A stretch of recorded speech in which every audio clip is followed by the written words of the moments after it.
ஈதுல் அல்ஹா தியாக திருநாள் என்று சொல்கிற போது சையதுனா இப்ராஹிம் அலைஹிஸ்ஸலாம் செய்த தியாகம் நமக்கு ஞாபகத்திற்கு வர வேண்டும். அவர்கள் செய்த பிரச்சாரம் தௌஹீத் என்பது நமக்கு ஞாபகத்திற்கு வர வேண்டும். அவர்கள் செய்த அவரிடத்தில் இருந்த இரக்க குணம், பாவிகளுக்காக அவர்கள் கவலைப்பட்ட விதம், அவர்களை நேர்வழியில் கொண்டு வர வேண்டும் என்ற அவருடைய ஆதங்கம், அது வேணும். எல்லா முஸ்லிம்களுக்கும் தேவை அந்த பண்பு. கோவப்படுவதில்லை. பல பேர் வாதத்தில் ஜெயித்து அவங்களை கொண்டு வரலாம்னு நினைக்கிறாங்க. அதெல்லாம் தேவையில்லாத விஷயம். அவர்கள் மீது இரக்கம் கொண்டு சத்தியத்தை அவர்களுக்கு சொல்லுங்கள், சத்தியத்தை சொல்லுங்கள். பெருமானாருடைய பற்றி இறைவன் குர்ஆனிலே சொல்கிறான், அல்லக பாஹிஉன் நஃப்ஸக அலா ஆதாரிஹிம் இல்லம் யூமினு பிஹாதல் ஹதீதி அஸஃபா. நபியே, இவர்கள் இந்த மார்க்கத்தை ஏற்றுக்கொள்ள மறுக்கிறார் என்பதற்காக உண்மையே நீர் அழித்துக் கொள்வீரோ, உண்மையே நீர் மாய்த்துக் கொள்வீரோ, அவ்வளவு கவலைப்பட்டாங்க ரசூலுல்லாஹ். ஒரு நாளா மார்க்கத்தை சொல்றான், இவர்கள் ஏற்றுக்கொள்ள மறுக்கிறார்களே என்று பெருமானார் கவலைப்பட்ட போது இறைவன் ஆறுதல் சொல்லுகிறான், உண்மையை நீர் மாய்த்துக் கொள்ளாதீரும் என்று சொல்கிறார். அந்த கவலை, இந்த ஏகத்துவத்தை அல்லாஹ்வுடைய மார்க்கத்தை ஏற்றுக்கொள்ளாத மீது கோபமோ வெறுப்போ அல்ல, கவலை, சிம்பத்தி, இதுதான் நமக்கு தேவை. அதை நம்முடைய வாழ்க்கையை நாம் பார்க்கிறோம். ஆக அன்புக்குரிய சகோதரர்களே, இந்த நாளிலே தியாக திருநாள் என்று பெயர் வைத்திருக்கிறோம். தியாகம் செய்வதற்கு தயாராக இருக்க வேண்டும். அதற்கு நினைவூட்டுவதுதான் இந்த தியாக திருநாள். எது தியாகம்? எவற்றையெல்லாம் நாம் பெரிதாக மதிக்கிறோமோ அவற்றை விட்டுக் கொடுப்பதற்கு பேர் தியாகம். பணத்தை பெரிதாக மதிக்கிறோம், பணத்தை கொடுக்கிறது தியாகம். நேரத்தை பெரிதாக மதிக்கிறோம், விட்டுக் கொடுப்பது தியாகம். உறவுகளை பெரிதாக மதிக்கிறோம், விட்டுக் கொடுப்பது தியாகம்.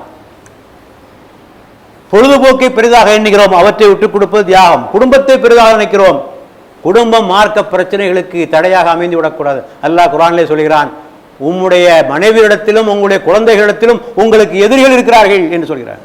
எதிரின்னா என்ன அர்த்தம்? மார்க்கத்தை பின்பற்ற விட மாட்டாங்க, உஷாராயிரு என்று அர்த்தம். ஏன்னா பல பெண்கள் தான் இன்னைக்கு பல வகையான இஸ்ராஃபுகளை, திருமணத்தை எல்லாம் ஆடம்பரமாக வைக்க தூண்டுவது இந்த பெண்கள். அந்த குடும்பத்தை பற்றிங்களா, அவுட்லிப் நடத்தின பார்த்தீங்களா, யூட்லிப் நடத்தின, இப்படி தூண்டி விடுறது பெண்கள். அதெல்லாம் சொல்றான், பெண்களிலும் குழந்தைகளிலும் எதிரிகள் இருக்கிறார்கள் என்று. ஆகவே குடும்பம் பெரிதா மார்க்கம் பெரிதா என்பதை பார்க்க வேண்டும். அதே போல நண்பர்களையும் தியாகம் செய்ய வேண்டும். நண்பர்கள் மார்க்கத்திற்கு தடையாக அமைந்தால் நண்பர்கள் முக்கியமா மார்க்கம் முக்கியமா என்பதை யோசித்து பார்க்க வேண்டும். ஈகோவை தியாகம் செய்ய வேண்டும். உலகத்தில் பெரிய தியாகம் ஈகோ தான். எதை வேணா விட்டு கொடுப்பான், ஈகோ விட்டு கொடுக்க மாட்டான். ஒரு பொது சபையில் ஒன்றா உட்காந்துருப்பான், எல்லாரும் ஒரு முடிவு எடுப்பாங்க, என் முடிவை ஏற்றுக்கிறியா இல்லையா, ஏற்றுக்கிட்டா அந்த சபையில் இருப்பேன் நான் போகிறேன், பல பேர் சொல்கிறான். ஆகவே இந்த ஈகோ மனிதனை அழிப்பது, மிகப்பெரிய தன்முனைப்பு என்று சொல்லக்கூடிய ஈகோ, இவற்றை தியாகம் செய்ய வேண்டும். ஆக தியாக திருநாள் என்று சொல்லுகிற போது இவையெல்லாம் நமக்கு ஞாபகம் வர வேண்டும். வெறும் ஆடு மட்டும் ஞாபகத்திற்கு வரக்கூடாது.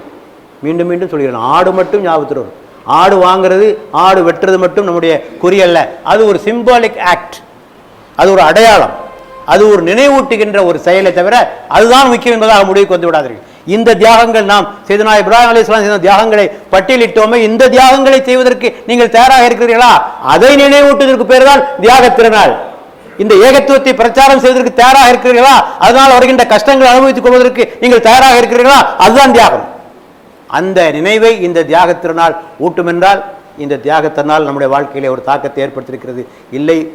இல்லை என்றால் புத்தாடை, உணவு, குர்பான், கறி, இதை தவிர வேறு எதுவும் அங்கு செல்வதில்லை. இறைவன் அத்தகைய நிலையிலிருந்து அனைவரையும் பாதுகாப்பானாக. வாஹிர் தாவானா அல்ஹம்துலில்லாஹி ரப்பில் ஆலமீன். வஸ்ஸலாமு அலைக்கும் வரஹ்மத்துல்லாஹி வபரகாத்துஹு.